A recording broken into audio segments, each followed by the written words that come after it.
I never thought I'd be the one to cut ties with my family.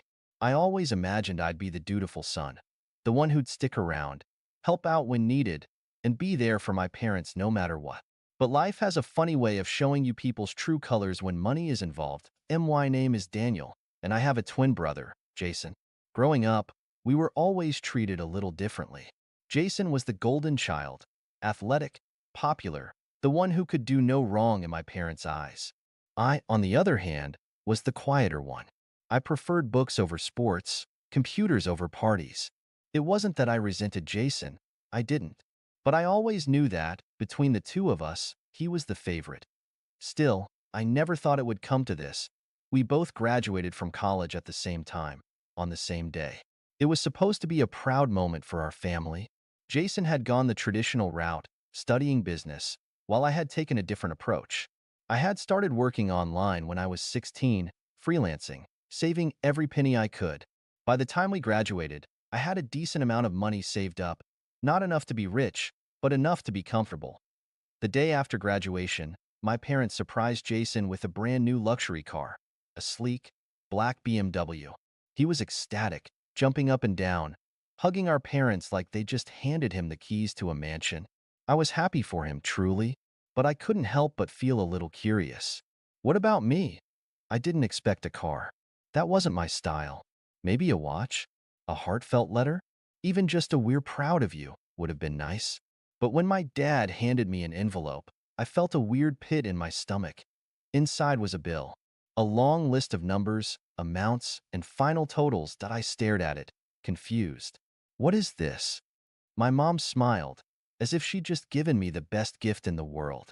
It's only fair, Daniel. You've been working for years. You've saved up so much. It's time for you to help out the family. My dad nodded. Jason doesn't have anything saved up yet. He'll need help getting started in life. But you? You're responsible. You've got money. This is just a small way for you to contribute. I felt my blood run cold. They weren't giving me a gift. They were handing me their debt. They expected me to pay for them while they rewarded Jason with a luxury car. And they actually thought this was fair. I looked at Jason, expecting, I don't know, maybe a little guilt? Maybe a "hey, this isn't right?" But he just shrugged and said, "Come on, man. You always say you don't care about money." That was when I made my decision. I took a deep breath, folded the paper neatly, and slid it back into the envelope. "Thank you for this," I said, my voice even. "It's a real eye-opener." My mom beamed. "I knew you'd understand." I smiled back. Then I packed my bags and left. I didn't yell. I didn't argue. I just walked out. They didn't try to stop me. I don't think they fully realized what I was doing. Not yet, anyway. But that would change soon enough. Because 2 weeks later, I got the first desperate call. I ignored the first call. Then the second. By the third call, my voicemail was full of messages from my parents, my brother, even my aunt. At first, they were casual. "Hey, Daniel, we just wanted to check in. Call us back." Then, a little more insistent. "Daniel, why aren't you answering? We need to talk." Then, desperation. "Please, Daniel, we didn't mean it like that. Just call us back." But I didn't. That I wasn't going to give them the satisfaction of acting like nothing had happened. For the first time in my life, I was putting myself first. The first week after I left, I stayed at a cheap Airbnb in another city. I wasn't sure what I wanted to do yet, but I knew I wasn't going back. I had enough savings to figure things out. But my parents? They weren't as lucky. The second week, my brothers started calling at first. It was all bravado. "Dude, stop being dramatic. Just come back already." I blocked his number. Then my mom switched tactics. "Daniel, sweetheart, we're struggling. You know we've always supported you. Can't you just help us out a little?" That was rich, coming from the woman who had smiled as she handed me a bill instead of a congratulations. Then, the real panic set in. One evening, I was checking my email when I saw a message from my dad. Subject: "Please read this." Sony hesitated, but curiosity got the best of me. "Daniel, we're in trouble. We took out some loans we can't pay back, and we thought we could handle it, but things are getting worse. Jason doesn't have the means to help us, and we thought you wouldn't mind. You've always been so independent, so responsible. We misjudged the situation, and for that, I'm sorry. But we need you. Please, at least call us back. I stared at the email for a long time. It was the first time they had even come close to admitting they were wrong. But it still wasn't an apology. Not really. They weren't sorry for how they had treated me. They were sorry that I had left, and now, their perfect golden child wasn't enough to fix their problems. For years, I had watched them favor Jason, give him everything, make excuses for him while expecting me to be the responsible one. And now, when their choices had finally caught up to them, who did they turn to? Me. Because Jason, the son they had spent years prioritizing, wasn't capable of helping them. I closed the email without responding. Then, a few days later, I got the call that changed everything. It was my aunt. And for the first time, I hesitated before ignoring it. I stared at my phone for a moment before deciding to pick up. I didn't know what to expect from my aunt. She wasn't as involved in the drama, but she'd always been somewhat of a peacemaker between me and my parents. Daniel? Her voice was soft, almost pleading. Can we talk for a minute? I sighed. About what? About your parents. They're worried about you. Yeah, I know, I said, keeping my tone level. But I think they're a little more worried about themselves right now. There was a long pause. Then she said, please, don't be like this. They made a mistake. They thought you would understand. They didn't mean for things to go this way. I could hear the desperation in her voice, but I wasn't backing down. Not now. Not after everything that had happened. I took a deep breath and asked the question that had been swirling in my mind for days. Why, Aunt Karen? Why did they buy Jason a car if they're struggling? If they're in debt, how is that even possible? How could they think that's okay? There was another long pause. Then, finally, she spoke, but her voice was shaky. I don't know, Daniel. They just, they thought they could handle it. They always wanted to give Jason the best, and they figured it would be a good way to celebrate his graduation. They never imagined you'd leave over it. I felt the weight of her words, but it didn't change anything. My parents had always put Jason first, given him whatever he wanted. And now, they had crossed a line that I couldn't ignore.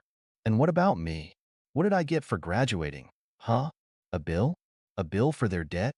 I couldn't keep the bitterness out of my voice. She was quiet for a moment. They didn't know how to show you they were proud of you, Daniel. They thought you'd understand because you've always been the responsible one. But they were wrong. And they regret it. They really do.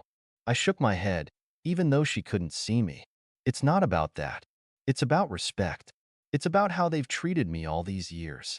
How they've always put Jason on a pedestal and expected me to take care of everything else. I could feel the anger rising, but I kept my voice steady. They didn't give me a car, an opportunity, or even a proper thank you for all the work I've done. Instead, they gave me their problems. And now they want me to fix them. Aunt Karen was silent for a long time. Daniel, I think they're finally realizing they've messed up. They just don't know how to fix it. Please, come home. Let them make it up to you. I wasn't sure if I could. The emotional toll was too heavy. But something inside me softened. Just a little. Maybe, I said. But they have to show me they're serious. This can't just be another excuse. If they really want to fix things, they need to prove it. Aunt Karen sighed in relief. Thank you, Daniel. I know this isn't easy. Before I could respond, she added, but there's something you should know. Jason called me too, and he's been asking if you'll come back. He's not as indifferent as you think. I frowned. Really? He's actually concerned? Yes, she said quietly. But it's more than that. He's starting to see the bigger picture. He's starting to realize just how much you've done for the family and how much he's taken for granted. I didn't know what to think of that. Jason, the golden boy, realizing his actions? It sounded too good to be true. But maybe, just maybe, things could change. I still didn't know if I was ready to go back, but I had a feeling this story wasn't over yet. And in the next conversation, I would hear something that would push me to finally make a choice. The days passed, and I stayed in my little Airbnb, sorting through my thoughts, still refusing to call back. But then, something unexpected happened. It was a Thursday evening when my phone buzzed. I didn't recognize the number, but I answered anyway. Daniel? It was Jason. Yeah. I replied, my voice cool. Jason's voice was shaky, and there was a long pause before he spoke again. Daniel, I, I'm sorry, but things got worse. Mom and Dad, they didn't listen. I tried to talk to them, but they're stubborn. They kept insisting they'd manage, but now they've had to sell the car. My heart sank, but a part of me couldn't help but feel vindicated. They sold the car? I repeated, my voice cold.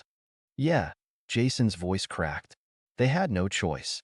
The bills piled up, and we couldn't keep up with the payments anymore.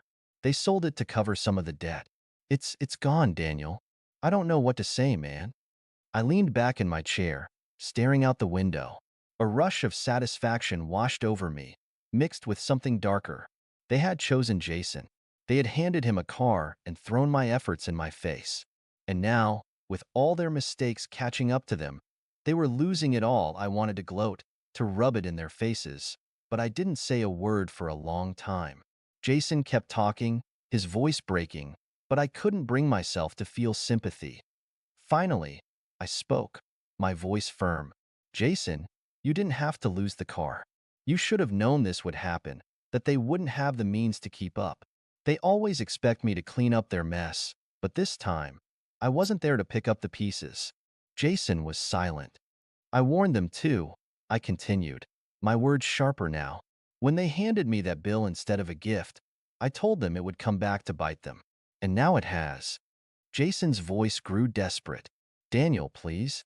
I know this is messed up, but they didn't mean for this to happen. We never wanted it to turn out like this. I paused, savoring the feeling of power in this moment. I had finally broken free from their grip, from the years of being second place. You know what, Jason? I said coldly. Maybe it's a lesson they needed to learn the hard way.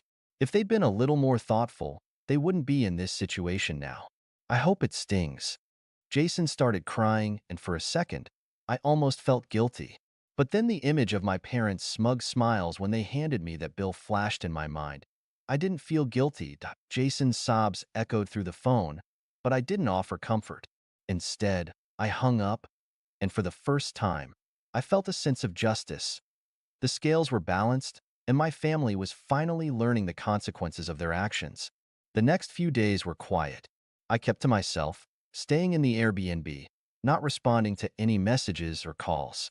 I wasn't even checking my phone much, except to catch up on work. It felt freeing, honestly. I didn't have to deal with anyone's drama anymore. Then, on Sunday afternoon, I got a call from an unknown number. I was about to ignore it, but something inside me told me it was time to face it head-on. I picked up. Daniel?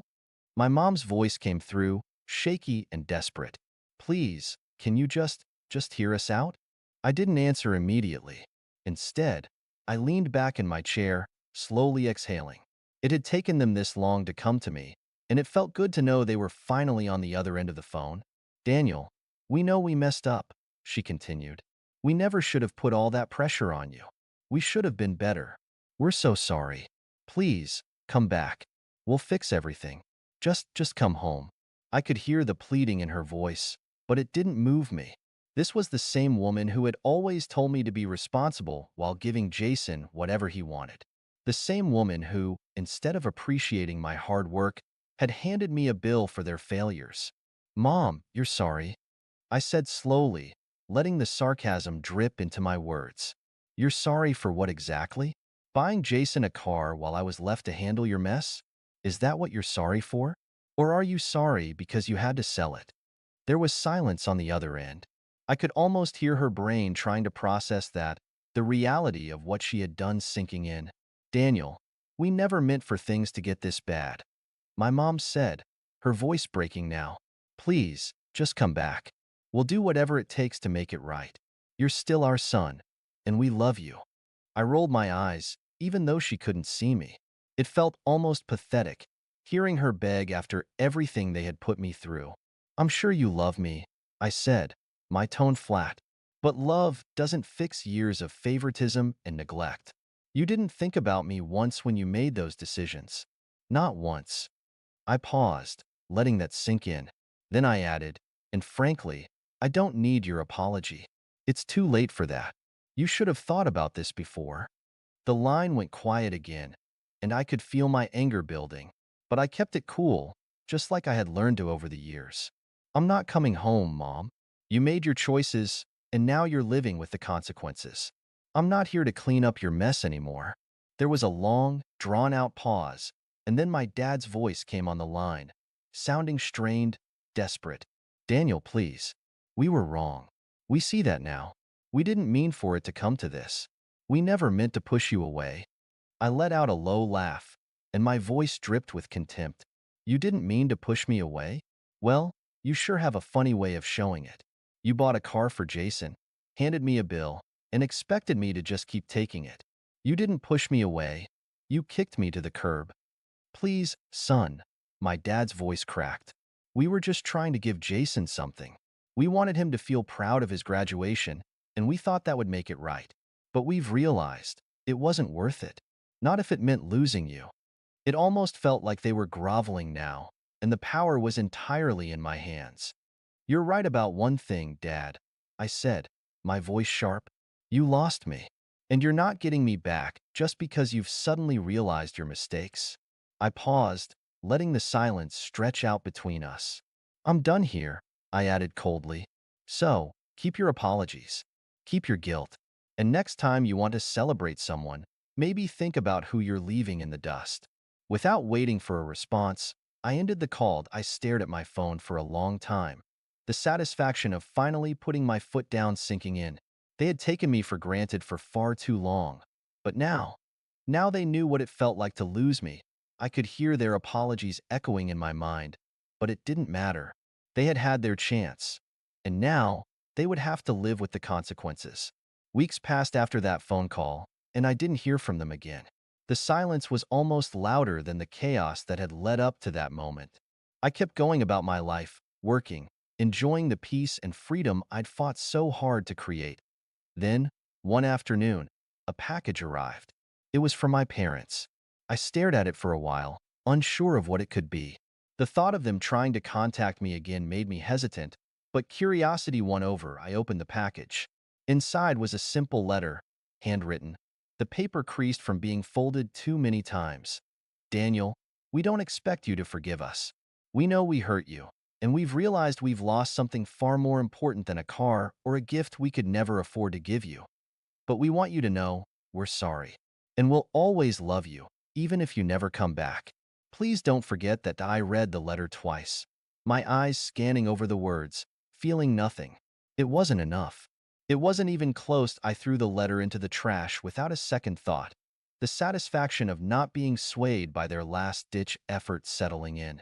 I wasn't angry anymore, just indifferent. As for Jason, I'd received a few more texts from him, apologizing for being caught in the middle. I ignored them too. He had chosen his side. He would have to live with the consequences of that choice. Life went on. I kept growing my business, kept moving forward with my plans. It was all on my terms now, and I wasn't about to let anyone, least of all my family, take that from me. And as for them, well, they would always have their regrets. But at least I didn't have to carry the weight of theirs anymore. The end had come, but it wasn't a tragic one. It was a reminder that sometimes you have to step away from the people who never gave you a chance to be seen, so that you can finally see yourself clearly. And for me, this was the beginning of a new chapter. At the end of the day, Daniel made a bold choice. He stopped letting his family's actions dictate his worth. It wasn't easy, but by walking away, he finally took control of his own future. It's a hard truth, but sometimes the most important relationship you can nurture is the one with yourself. What do you think? Was Daniel right to leave, or should he have given his family another chance? Drop your thoughts in the comments. I'd love to hear what you think. And if you want more stories like this, make sure to subscribe and turn on notifications so you don't miss out.